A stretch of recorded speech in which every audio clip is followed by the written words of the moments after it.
lesson. Lesson 13. Why am I good?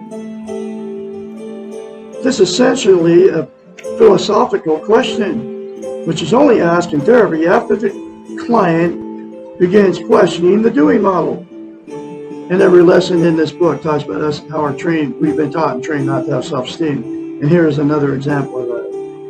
And not to have a healthy mind. By questioning the doing model, their previous training, and the nature of good and evil. Most of us go through life assuming that we are not good and that we need to be punished or controlled or contained, as our true natures are based on bad. It comes from all the religions, folks. One of the ways they've done this, saying we're born bad, right? One school of thought defines man as essentially bad. From this philosophy involved the need for power and control, for institutions such as church and state to control the masses. It's all true, folks. These institutions use punishment and strong discipline to keep order, to frighten into submission, and to prevent the spreading of our inherent badness. This school of thought believes that man cannot make decisions and needs strong leadership, dictatorship in parentheses, to prevent the crowd from running amok. The opposite school of thought, which is the way I am now, chooses to believe that man is inherently good, of God, and that when presented with a choice, prefers to do goodness, even though it may be more difficult and more confusing over evil.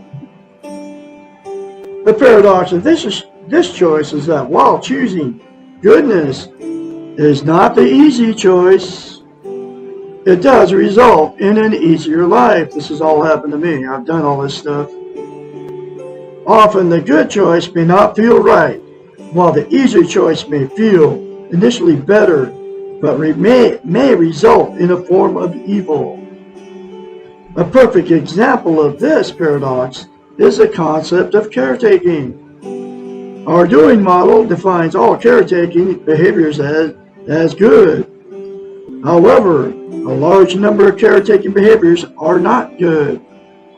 People who are being taken care of cannot feel a sense of mastery or control over their own lives.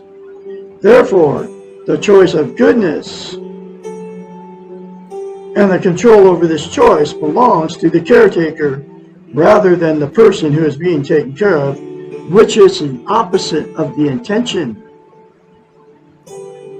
A form of evil may exist when the caretaker takes all the credit for the action and does not allow the recipient to have any power or control for ensuing consequences. In this case, the initial choice not to caretake may be the good choice, but it will not be the easy one. Making choices involves learning to practice. Practicing your goodness is a trial and error process. You are good. You can choose to practice your goodness. You can assume responsibility for your life and your behaviors. You can take care of yourself. You can believe in your own and others' goodness. In this way, you can become a role model for goodness. Wow. There's another very powerful lesson for you folks. I'm going to have another one for you tomorrow, which is lesson 14. Why can't the therapist change or fix me? You all remember to say 4 things to yourself in the mirror. I can be your psychiatrist, your therapist, your counselor. I am qualified because I am self-taught. Like I said, I don't need a certificate to help you. I've learned how to heal myself. Call me 458-232 to schedule your first 458-232-5238 to schedule your first therapy session. I'm here 24/7. Call me anytime. Say 4 things to yourself in the mirror daily, folks. And you can go ahead and get this book right now